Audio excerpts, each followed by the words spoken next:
opinions and views of the hosts and guests do not reflect those of the station.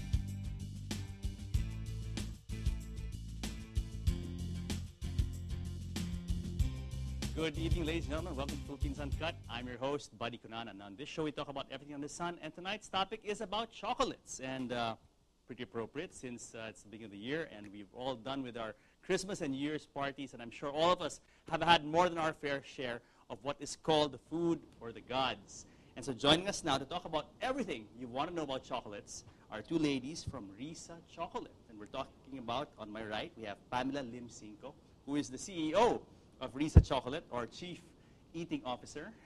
And beside her is Miss Pauline Evales, also of Risa Chocolate. She's a CPO, or Chocolate Passion Officer. So welcome, ladies, to Philippines Uncut. Thank you, Buddy. Happy New Year. Happy New Year. And wow, I mean, interesting title, ladies. It's CEO, CPO, Chief Eating Officer, Chocolate Passion Officer. Now, are these real titles, ladies? Yes, they are. They're very real. Like, as a chief eating officer, I have to taste every creation. We invent it, and then we have to eat it. And then with Pauline, As a chief Chocolate Passion Officer. Because actually the tagline of Risa is a passion for chocolates. So we really make sure that we infuse our passion into every creation that we put out in the market. Okay. Now, before we talk about chocolates and Risa Chocolate, let's talk about you ladies. Tell us a bit about yourselves. Starting with Pam. well, I'm a mother of one, a very healthy two-year-old. I was in the corporate world as a marketing person for mostly food companies for almost 14 years, and started the business of Risa Chocolate 3 years ago. 3 years ago. Pauline? I'm a mother of three, and I was a stay-at-home mom for the longest time. We lived abroad for some time, and in 2011 we came back to the Philippines, and since then Pam and I have met up and partnered together to run Risa. And it's been running for a couple of years already, and quite successful, I understand. What led you to get into chocolates in the first place? Because I love to eat, and it started out with baking.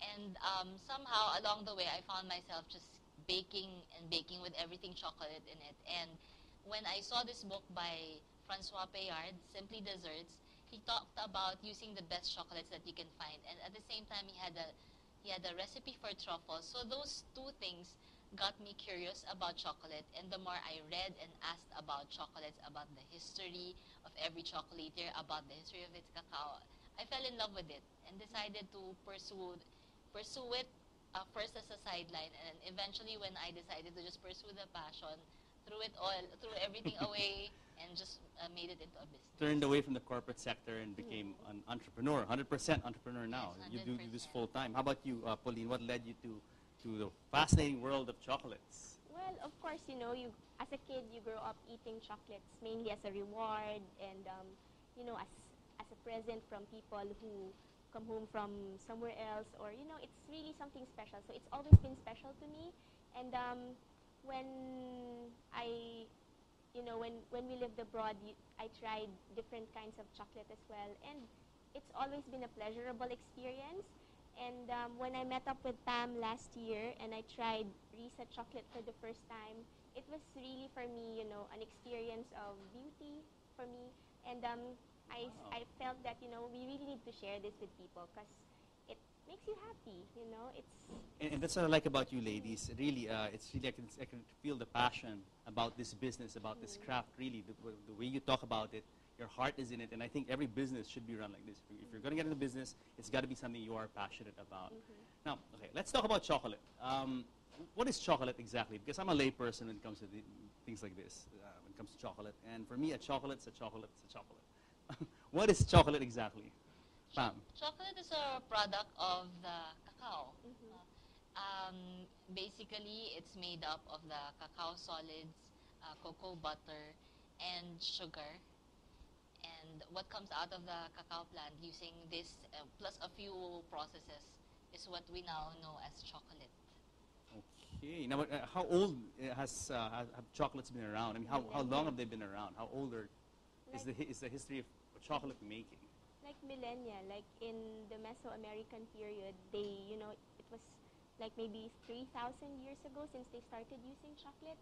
And then eventually when the Europeans came to South America and Latin America and they tried in Mesoamerica, they brought it back to Europe, and that's when it started. Because when chocolate was originally used, it was not it was not sweet at all.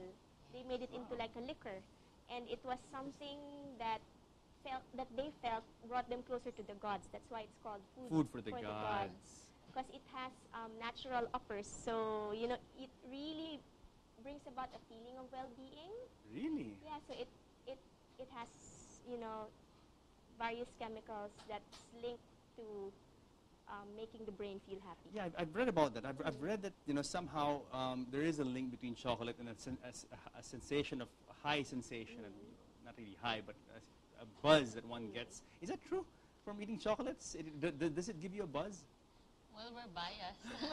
But yes, if you read all these medical reports, yes, there is. And I think there's a continuous research on how to further lengthen the high that you get from eating chocolates. Yes. It's also called a superfood. Why is this? Why is chocolate, like a lot of health advocates actually recommend the consumption of an adequate amount of chocolate? Why is this? What makes it a superfood exactly? Especially dark chocolate, I think. Yeah, so 70%. Yeah, 70% or more. Oh, what do you mean by 70%? 70%? Of the cacao. When you eat a chocolate, 70% of that should be made of cacao, cocoa butter, solids, and only 30% will go to sugar and other ingredients. Okay, 70%. Now, okay, for health reasons, one must eat chocolate that is at least 70% made from cacao. Yes. Why is that? What health benefit does chocolate give you? Well, it speeds up your metabolism. Really? That's one. But isn't chocolate supposed to make you fat? Not really. The real chocolate will not make you fat. But of course, there is calories involved. So if you, anything that you eat, even fruits, if you eat an excess amount, can make you fat or alter a healthy state to an unhealthy state. So with chocolate, that's one. There's the speeding up of the metabolism. And then second is that sense of well-being that you get from chocolate, that natural high. Okay. And they're even finding that, it has antioxidants. Yes, that's right. Yeah. Interesting. Yeah. So for even anti-cancer properties, probably. Okay. Now, let's talk about chocolate, because it's interesting you said 70% made from cacao. Now, when you look at chocolate in the supermarket, for instance, how does one distinguish good chocolate from bad chocolate? What are the criteria, if ever there are any? What would you say? It's very about simple. that? Read the label. Okay. Yeah, because pure chocolate will only say, cacao solids, cocoa butter, and sugar. Those are the only ingredients. But if you see like other things like vegetable oil, so different kinds of vegetable oil, palm oil, or just general vegetable oil, and then you'll see like emulsifiers, soy lecithin, and all those other things, then that's not pure chocolate. Okay. Or just to, I would like to think that there's no such thing as bad chocolate. What you have are chocolates and candies. So when you have these supermarket brands that tell you they're chocolate, but you see at the label that they use vegetable oil instead of cocoa butter, that's not really chocolate. It's candy. So what will candy do to you? Make you fat. Make you fat or give you cavities, but it depends on how you consume it. No, we have to be also careful because we don't want to be, because you put it all together, chocolate and candies, we're all in the same category. We're all in the same industry. Yes. But that's how you will determine a candy from chocolate. So what you're saying is that a lot of commercially available chocolates or chocolate treats that we see around are actually not made from real cacao. They have some components of it, Okay. but actually the differing factor is the cocoa butter. Instead of cocoa butter, they use the vegetable oil or other forms of oil, Yeah, other but forms of fat. but if they do that, they're not considered. Do you still consider them chocolates? No, What are they then? candies. Just candies. Candies. That- Or in the industry, they call them compounds. Chocolate compounds. Okay. So, but when you open these candies and you taste them, they do taste like they look like chocolate. I mean, at least a layperson like me, they taste like chocolate. But we're saying the industry doesn't consider these chocolates. No. Yes. And when you look at it visually, they look alike, but when you start eating them, that's where the main difference, you'll taste the difference, not see the difference. Yeah. Yeah. Now, what does the industry regard as chocolate? I mean, should it be 70% cacao, or should it be?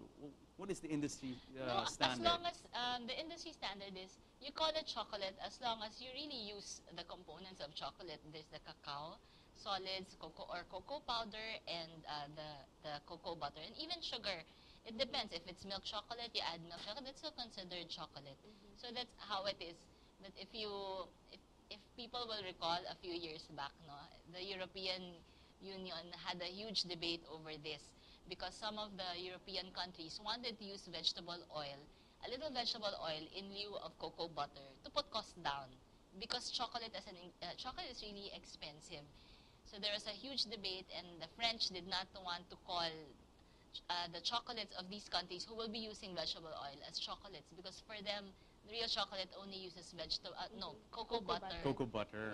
Anything from the cacao plant, but in addition to sugar. So, for people watching now who want to be a little bit more discerning about what they buy, you suggest that if they go to the supermarket or they go to the duty free and they want to buy chocolates, they look at the label, and if they see the words vegetable oil, I mean, for it to be good chocolate, it's got to have cocoa powder there. It has to be in the ingredients. If it's not there, and if it's something that uses vegetable oil, then it's not real chocolate. Is that what you leaders are saying? Yes, and normally the serious chocolatier will proudly declare the percentage of chocolates that they use. Really? Like if it's 43% How for come? milk, 50%, 60%. Okay, ladies. I sometimes go into the duty free or the supermarket. I've never seen a chocolate that says on the label that this is like 50%, cacao or 60%. What brands are you talking? I mean, I've never seen these. I've never seen these. Well, for brands like Lindt. Yeah, Lindt has has- 70%. yeah, they Do put they 70%. declare it Yes, on they their even package, put the really? origin. Yeah. Oh, wow. Okay. Yeah. Okay. Now, origin. Another is that very important for chocolate? Where the cacao comes from? Does it make a difference? For some, it does. It's like wine. You drink wine, buddy. Yep. Is the origin important to Of you? course. Because it will define, no? Of It will course, the define terroir the and all that, taste. yeah. Yes. Sure. So it's a matter of being true to some people nowadays.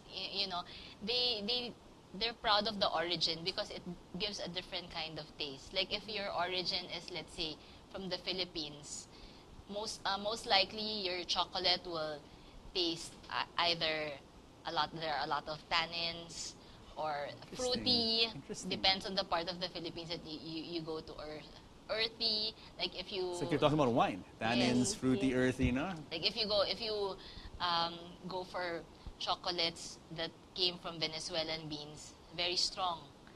The taste is very strong, no? Almost coffee-like. Yeah. Interesting. So, I mean, I never was aware that there are all these nuances that come with chocolate. For the layperson, Pauline, what should they look for? Because, like example, with wine, as Pam mentioned, there's the nose, there's the color, of course, and then you put it in your mouth, and then it gives a taste of chocolates or oaky flavor, woody flavor. When it comes to chocolates, how do you discern a good chocolate from, let's say, a chocolate that's not so good? Well, of course, you look at the color. A good chocolate would have even, brown color, and then when you smell it, it really smells of chocolate, and there's a sheen on it. It's shiny. It doesn't look chalky, and when you break it, it has a good snap. Snap. Yes. There's a satisfying sound to it when you get. Really? Yes. And I understand you have two of your products here in front of us. Now, can we show some of these and maybe, and I mean, you talked about sheen and snap. Can we open one of these? So I'm going to hold it up. This is your... The dark, I think the dark The chocolate dark chocolate will will be- best You have two. You illustrate. have roasted milk with pili, and then you have the 60% South Cotabato. What do you mean by 60% South Cotabato? The South Cotabato is the origin of the beans. Okay. We didn't mix any other beans Yes. with it. 60%, the 60% is, in this bar, 60% of that is made from chocolate. The 40% is made with sugar. Ah, okay. So all the cacao here this is really a local chocolate. Yes. So the cacao is from the Philippines. Unlike your other chocolates, where do you get your beans, your cacao from? This one is not a cacao. It's we buy it as a couverture. Couverture is the chocolate that you use to make chocolates.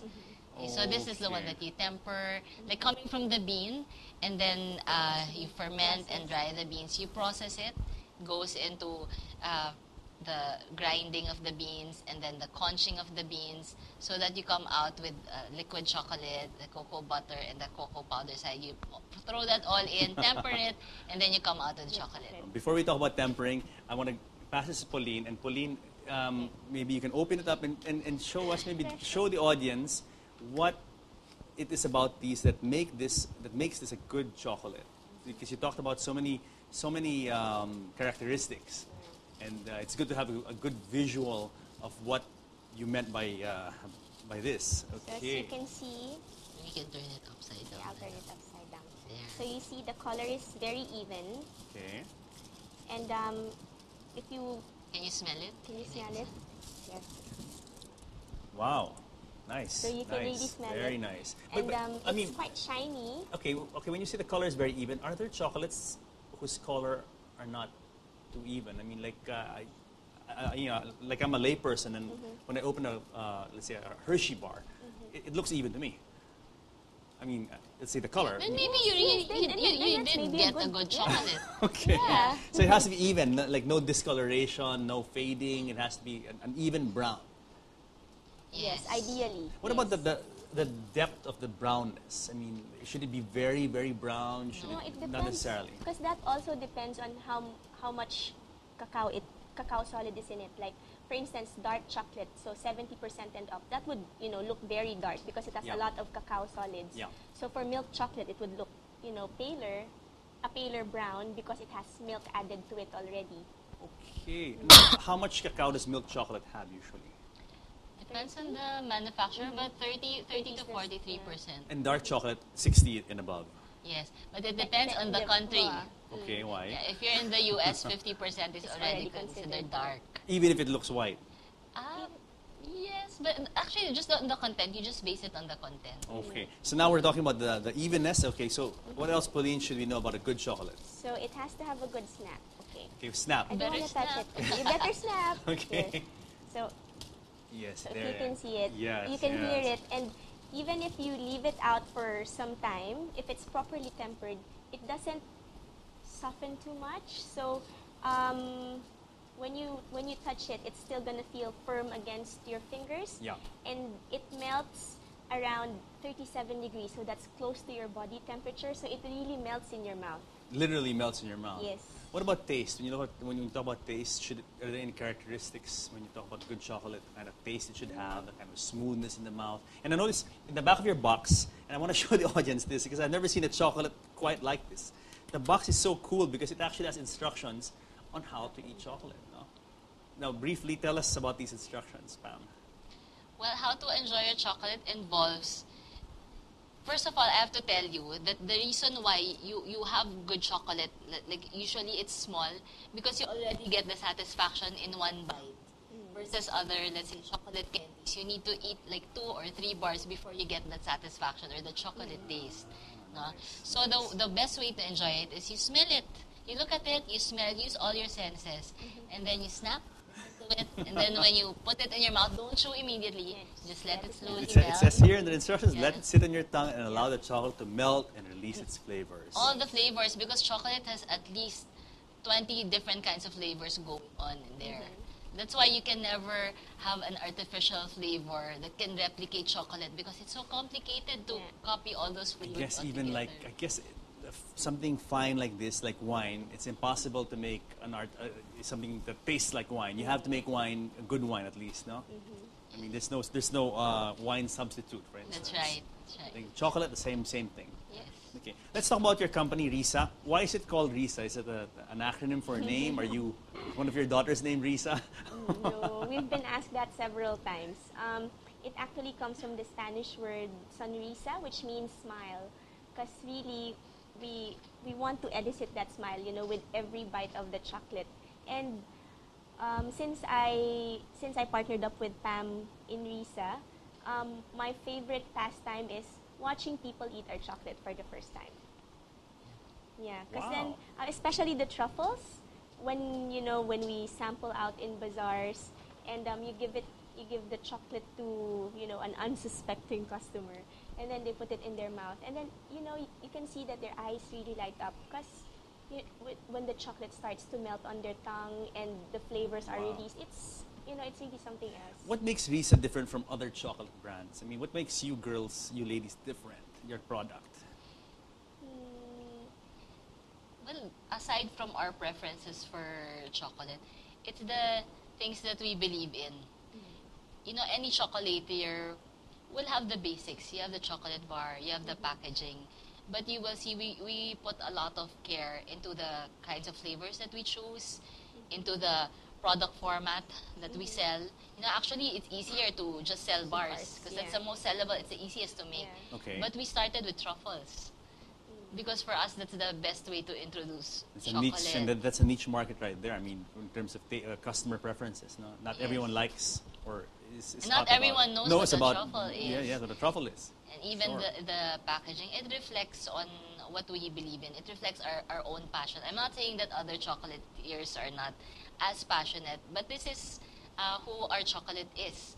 No, that's what makes us different. It's our passion for chocolate. And your cacao comes from, at least for some of your products, comes from South Cotabato, so really local. Now, is there anything special about the people who supply you with these with cacao from South Cotabato?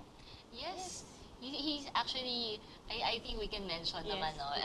Sure.